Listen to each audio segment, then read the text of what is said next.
Hi everyone, and welcome to a new series which I'm labeling "Does Aggression Work at Low Stakes?" We've opened up a couple of Zoom tables and at 25 NL, and we're going to take the same sort of approach that we normally take to the playing sessions. Going to play with a very similar sort of aggressive style and see whether you know whether that's going to work out well for us at these low stakes. I do get lots of people ask whether red line strategies can be viable at the lower stakes. So yeah, this is going to be a series that will hopefully let us find out.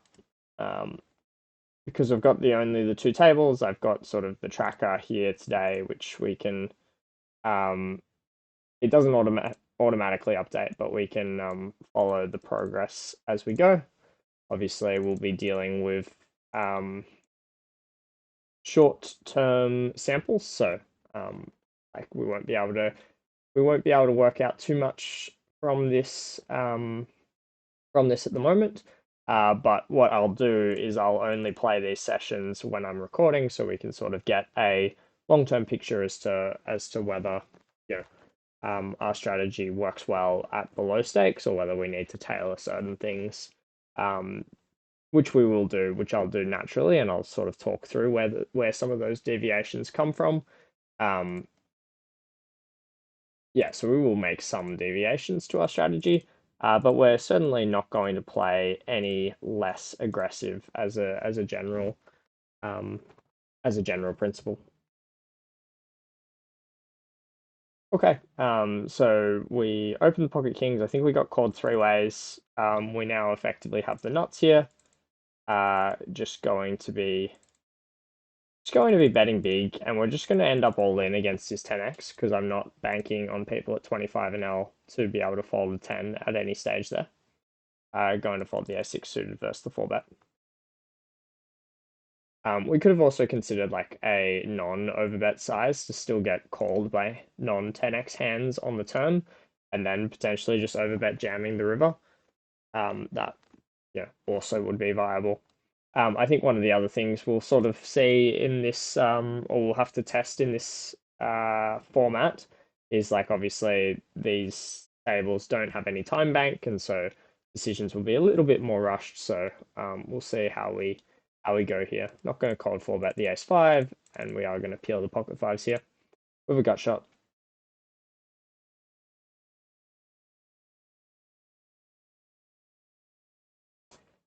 Just going to be folding here though. All right, let's open up the king queen suited. I'll try and like refresh this relatively often, just so that we can keep track. And let's put the lines on. Not that they do anything yet. All right, so we've got pocket fours on a6-3. Not going to be a super high c-bet frequency board. But against a recreational, I am just like going to c-bet much more often. And this hand is going to get some useful things going on. Certainly don't expect to face raise very often in this pool versus a recreational.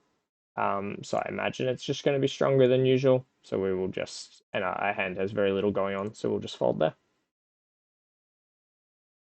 7-10 suited, a bit loose, but it's okay.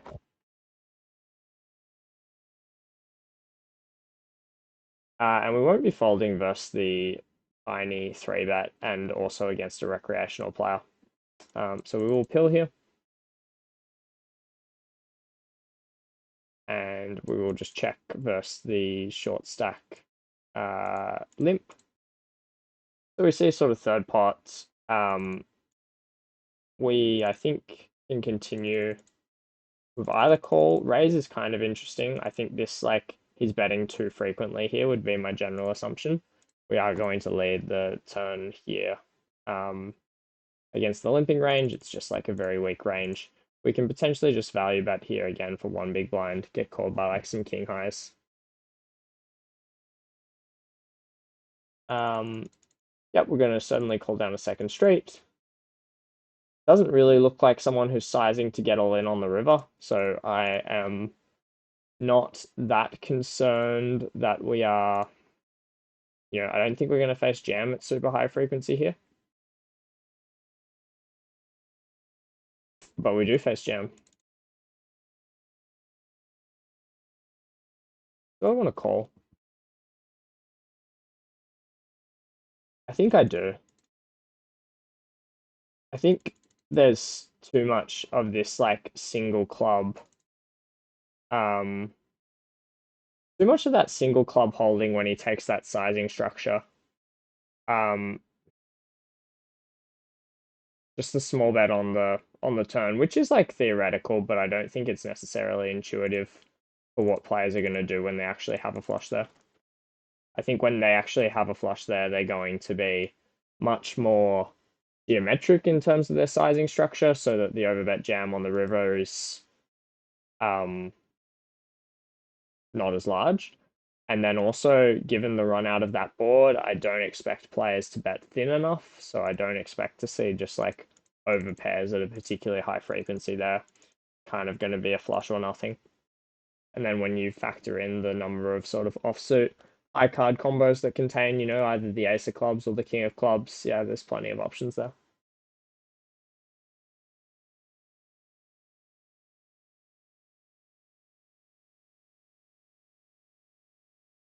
Off to a good start. Um, Thinking eights, just going to do lots of really small betting multi-way. We can even just like min bet this. We're not really going to have a big bet size like when we're multi-way here.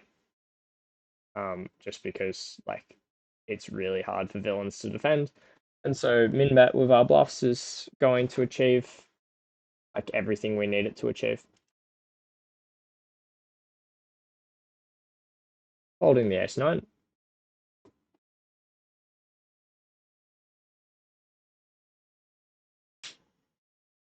And opening up the ace-10. Hold the 3-10.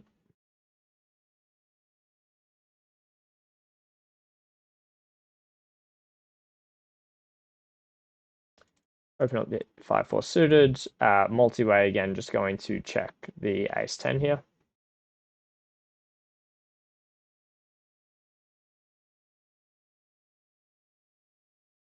Do I want to start bluffing the ace-10? Probably not on this turn. The checks around a third time. I don't think we have a heap of showdown value here.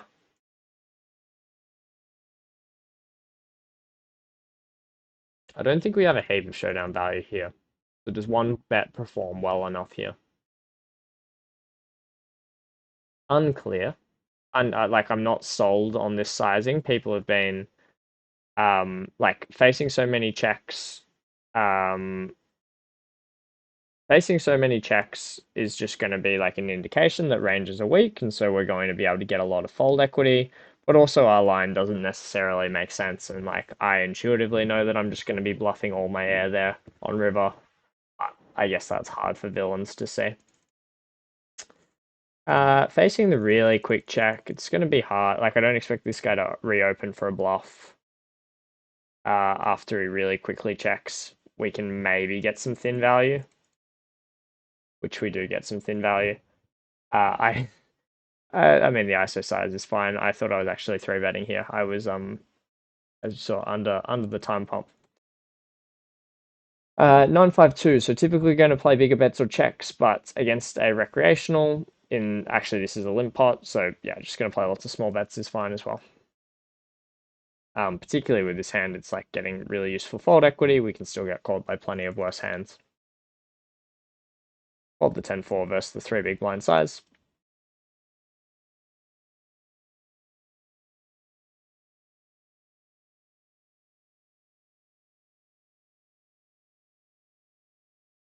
Open up the king 4.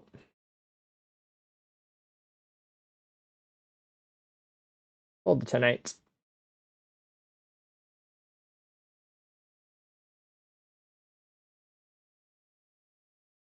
Okay, so things are going well so far. Gonna fold the ace jack versus the 3 bets. But yeah, so as you can see, like not really deviating like too much beyond our usual strategy. This is an interesting open size to 3.9 big blinds from the small blind. I'm just going to be folding obviously with our hand. So versus the bigger open size, like we don't want to defend as much, and when we do defend, we probably want to defend more often through 3-bet as our strategy, and like less just like calling that size, because we're just like not getting anywhere near as good a price to on our calls. This is dubious as to whether we want to 3-bet squeeze. Like I think we're just going to get jammed on at like quite a high frequency when we ISO this off a 20 big blind stack. Like if he's off 30 big blinds, I'm happy to ISO. But off 20, like I think when we make it 6, we're just going to face jam, and Jack 10 off really doesn't want to face jam.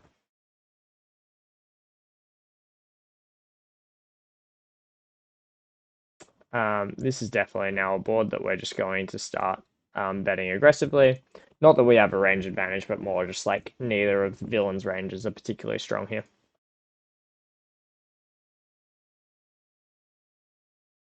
Okay, and we got the nuts. Nice river. Obviously just going to be all in pure here. Holding 5-6.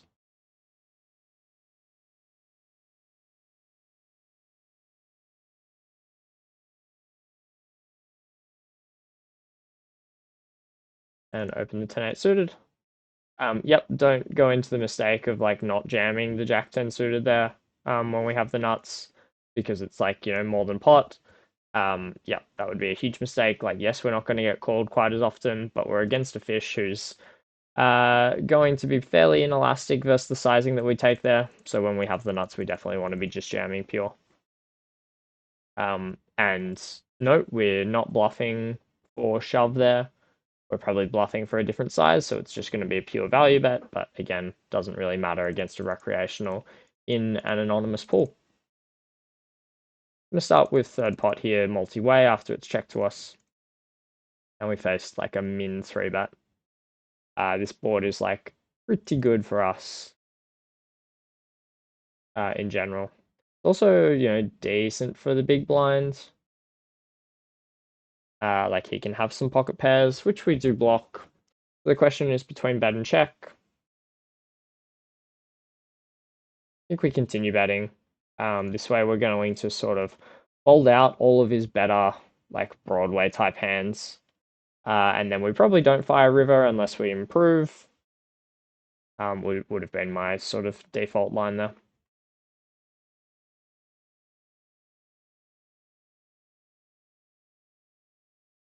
Eight six suited will open. Or the 3-5. And we do get 3-bet, we'll just let that go.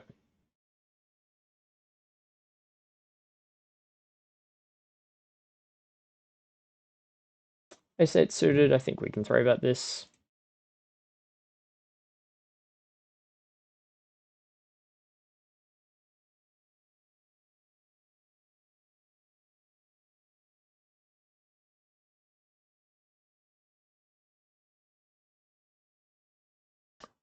Definitely going to ISO the Jack 10 off here. We typically just ISO to a slightly smaller size when our hand is less nutted. Again, doesn't really matter against a recreational what we do. So we'll go 7.5 with our better hands and 5 with our worse hands. And yeah, really, really not care about anyone ever realizing. Ultimately, the reason for that is that recreationals are just going to be very inelastic versus that size, or versus like the difference between 7.5 versus 5 um, doesn't really make a difference to them. So we will just be taking the big sizing. Take the big sizing when we have it. So we build a bigger pot, essentially.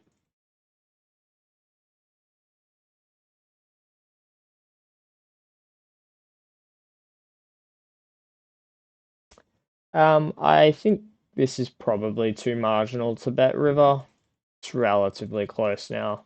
I think we probably just run into too many better Jack X when we and there's also Ace X of clubs and spades. Yeah. And some random, ace highs.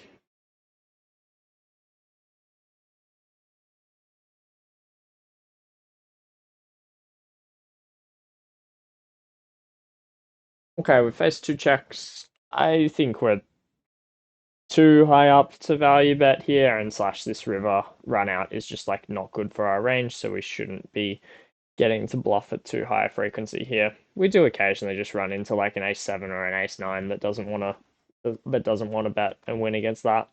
Or maybe pocket fours, pocket threes, pocket twos. Yeah, I mean some slither of showdown value that doesn't realize how good their range is doing there, and that they pretty much need to bluff any hand that's worse than pocket fives, I would say.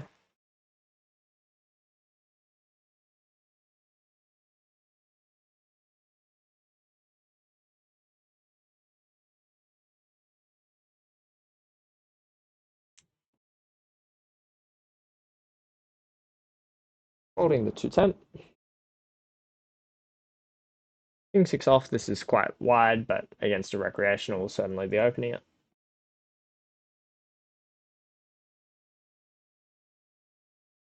Okay, and so we see 552. We're going to start with quarter pot here. And we do just take it down. Again, against recreationals, just like, let's go with lots of small bets and expect them to overfold. Um, Overfold versus the small bets.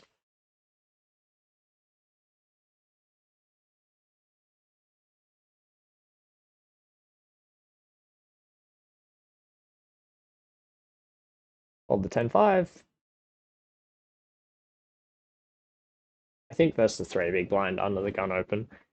Ace 10 is just like not doing well enough to 3 bet here.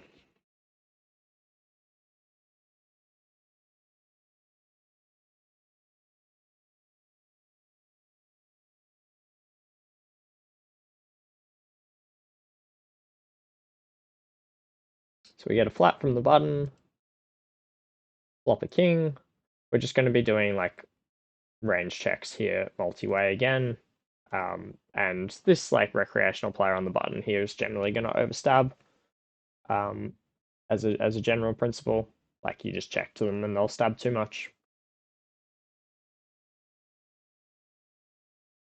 He times out and checks, so it looks like he's no longer with us. Or maybe I'm timing out. Like maybe I'm timing out. I don't know. No, it was them. Yeah. So effectively, I'd just play this as if this is now heads up because I don't think the button is actually in the hand. Just gonna go with a small bet here.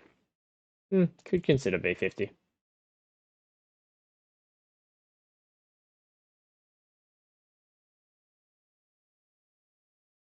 Yeah, and can certainly value bet river now. And we're gonna call this off versus a 26 big blind stack.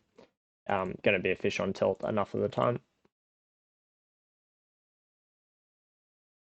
Just gonna go full pot here. Lose to the pocket tens.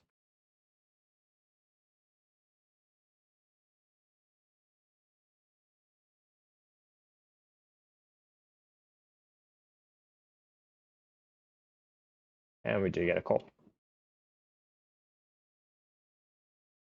We will 3-bet the king jack suited.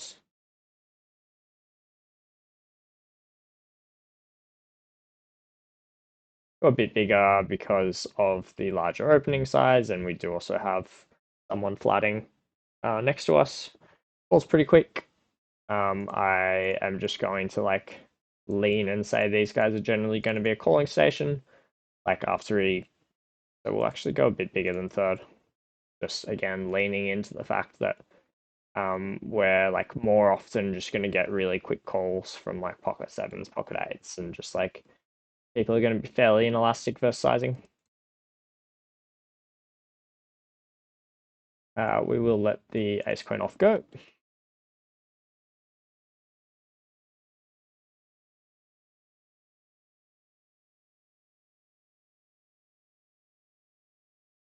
Hold the king five and check the 210.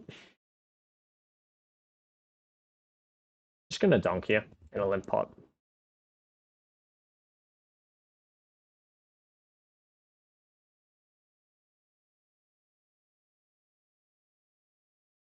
Yeah, and we can either just like donk three streets, I think is going to be fine. And we get clicked.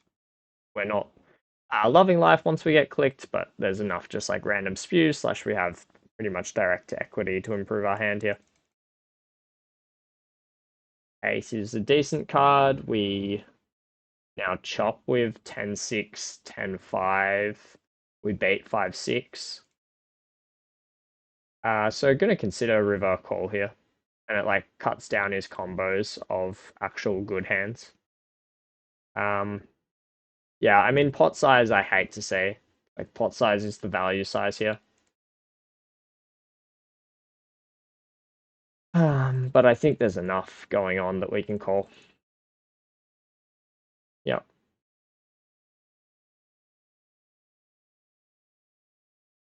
Somehow we win with the pocket threes.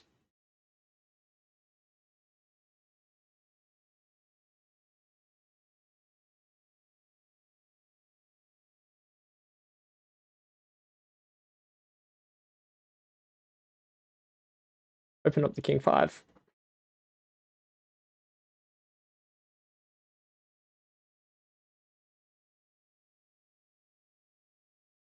And the queen five is like too loose to open.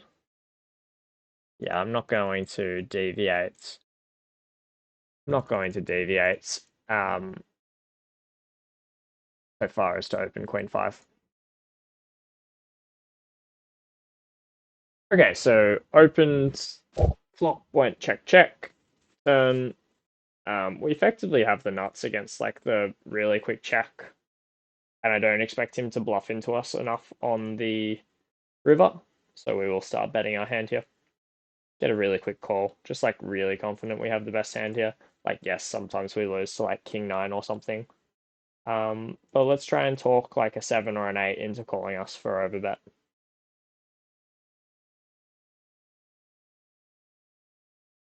Nice.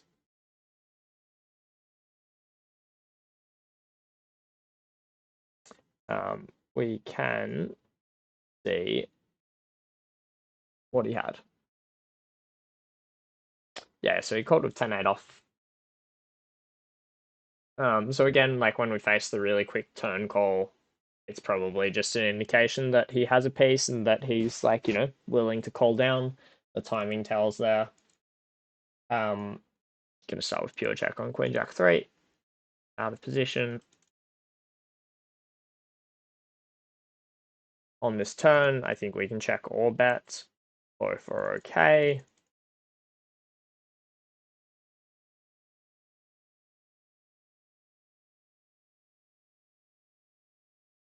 Okay, we face two checks at this stage. I think it's unlikely we're going to get him to bluff into us. We're going to bet big here. Again, just like inelastic versus sizing. If he's had a hand, like if he's had a showdown hand that's checking here twice, he's going to be just like more inclined to call versus the one bet. And if he has air, as I said, I don't expect him to open as a bluff, and he's not really calling versus any size. Just fold the ace-3 versus the 5 big blind open.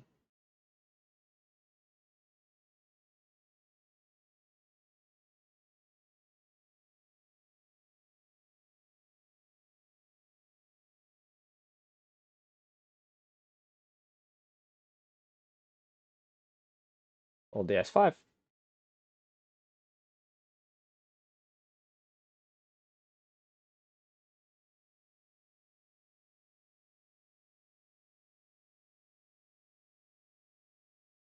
Okay, pocket jacks.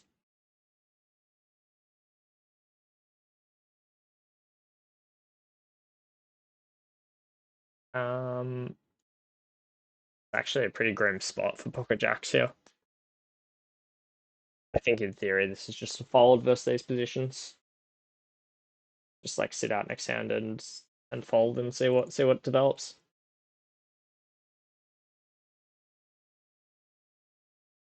Hopefully we don't flop a jack. Which we don't, which is nice. Wow, that's a flop over here. Starting with check. 2 really snap checks, 3 really snap checks. Okay, so no one's going to do the betting for us. Kind of just got to open small here.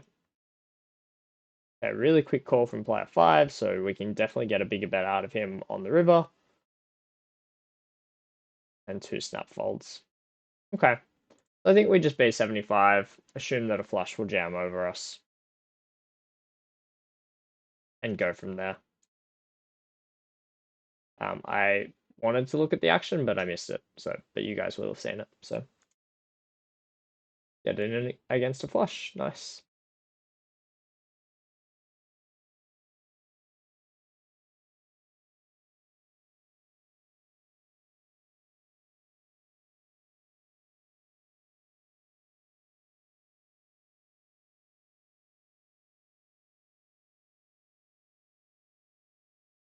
Fold the Jack 7, fold the King 5.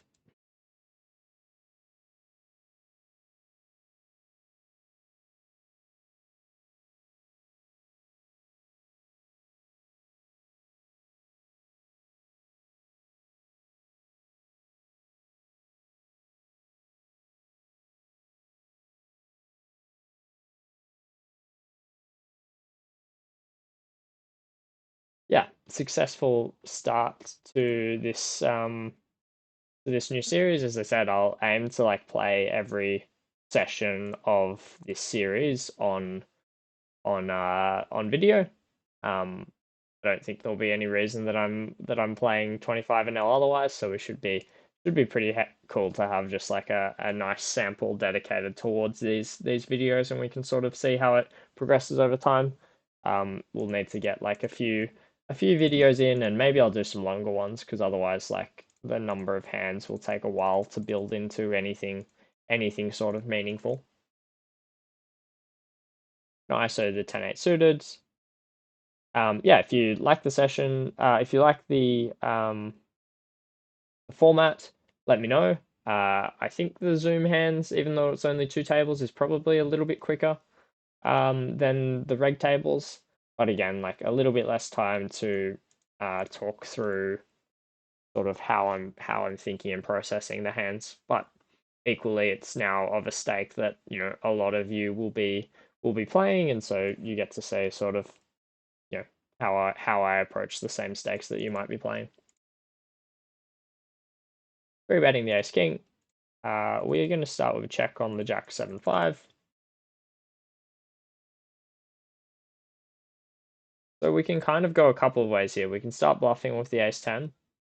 But I think we are high up enough that we have like plenty of showdown versus big blind range. We don't have to fold if we face a bet on the river. Like if villain bets here, we can choose to hero. And now I think we can just check and win most of the time. Okay, pocket twos is one of the hands we certainly would have liked to start betting against. But as I said, I think we are in practice like achieving enough showdown value there on the river still that we don't need to start bluffing that hand. The turn, of course, being a king is like definitely a card that we are going to want to start playing super aggressively on, and that we can just like bet a lot of our air with. But yeah, I think ace 10 is probably too good. Possibly too good. I'm not sure, because you can also start betting with a gut shot as well. You want to build the pot for when you river a straight. So I think betting is certainly fine on the turn there as well.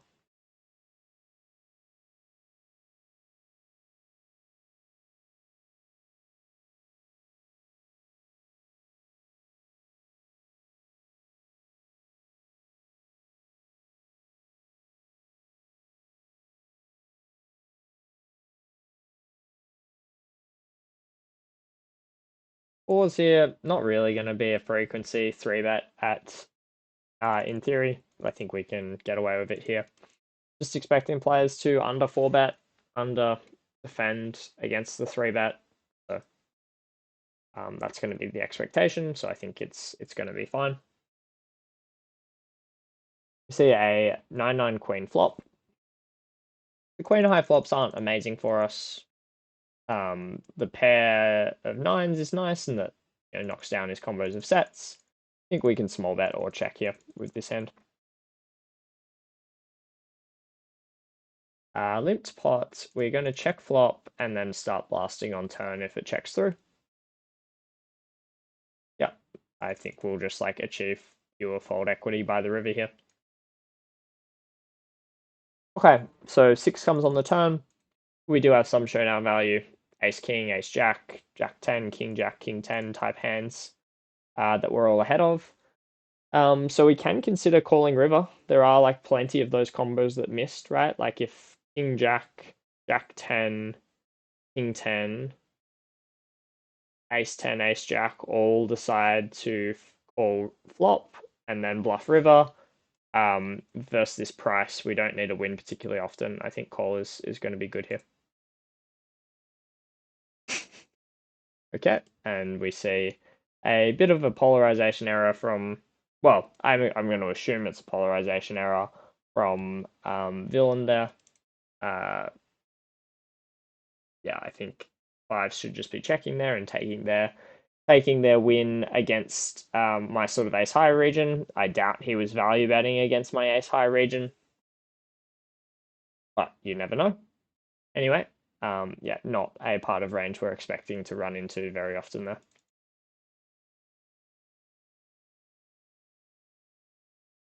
Just going to fold the 7-6 with this action and fold the king 10.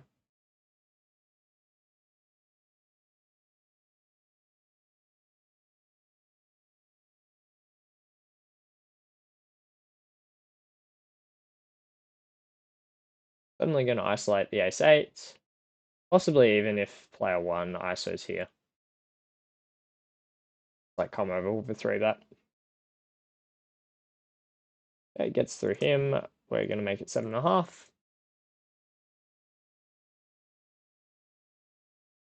A quick call in both spots. Flop a flush draw. Okay. I think we'll just proceed with third. We could also play. I think check is also fine here. We're going to start with check. When we get called in 2 spots here, our ISO range is like fairly. Like we have some pretty junky hands that like are just going to want to check here. I think we will proceed with raise though versus the half pot. We may have to just get this in, but okay, interesting turn. So on the turn, it's going to heavily favor our range. Just going to go with lots of small bets here. We'll go 10%.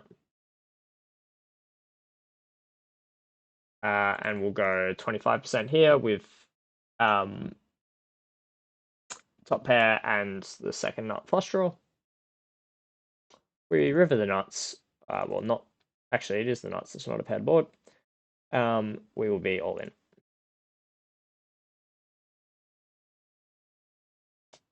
Going to call versus donk here. Bit of a weird line by villain.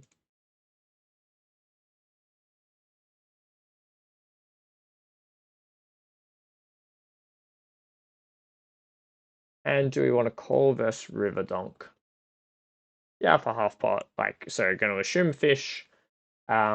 Fish, this half pot size is generally going to be weak. So yeah, just going to be a pretty easy call with the price we're getting. Again, we don't even need to win this half the time. We can lose most of the time. But yeah, against that sort of sizing structure from villain, we're just going to be doing, we're going to be pretty happy overall. Worry about the king jack. Okay, so we see a 7-5-2.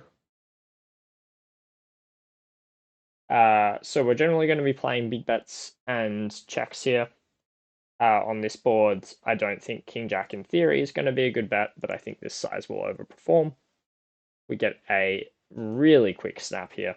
So really quick snap can go a couple of ways, right? He can either be trying to deter us from continuing to bet, which can be a strategy, and then if we triple off, if we triple off, he actually ends up folding.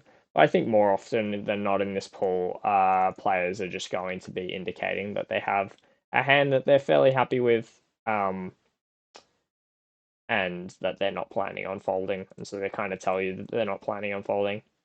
Yeah, like never expect this to be like after the snap on flop. I think he's like highly filtered towards either strong hands or hands with showdown. So like don't think he's going to be bluffing that river at a super high frequency. Okay, ace king with 3-bet. We're against a recreational. We see 10-8 deuce. Again, probably playing like half pot b75 or check. Check with ace king here is going to make a lot of sense. And has plenty of showdown value. We can call, we can bluff catch. Okay, so we see a queen on the turn and another check. How well is this hand going to perform if we just like bet 2 straights now? Probably quite well. I think like he's going to have like, 7s through 3s probably as a recreational that are all, hopefully, fingers crossed, going to fold. As we discussed, we can also like river a straight, which then like we want to be all in with. I don't think this 10 is really a card that we want to barrel on. Yeah, I think any pairs that sort of caught us on the turn are certainly not folding, and ace queen is certainly not folding. I'm going to start with half pot on ace jack 10, really highly favorable board for us. We can consider tripling this off. The thing we need to weigh up against is like at what frequency are people just like not going to fold ace high to us. Was a limp, so there shouldn't be too much ace high. There may be just like a bunch of random junky ace high, like the ace 6 offs of the world, and it's unclear exactly how he's going to respond with ace 6 off, whether he's just going to call down 3 straights. Like, not sure how that part of his range is going to proceed. Yeah, not 100% whether I wanted to triple that off. And defend the 9-6 suited. And let's sit out next big blind, and we'll wrap it up by updating the graph and see where we're at, and we'll go from there. Just, do we want to check folds? We probably do versus half pot. Not really a board that he wants to bet at super high frequency, but our hand is garbage. I am tempted to get out of line, but we will refrain.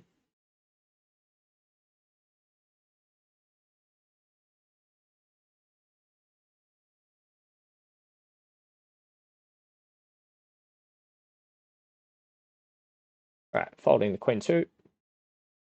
So if you've enjoyed this new series, let me know. Like the video, subscribe if you haven't already. Leave a comment if you have any questions or anything else like that you want to ask about the series or any advice.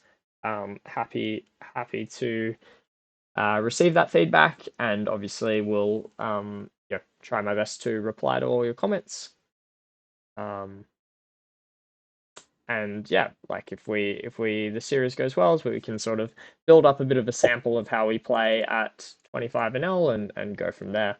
And yeah, ultimately see sort of if our strategies are going to hold up in the low stakes pools where things all operate a little bit differently. I'm gonna start with quarter pot here.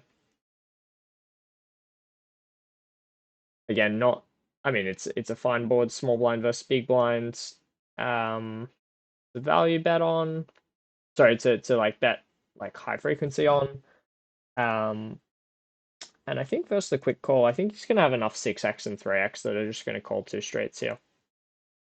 So go for a thin value on the turn.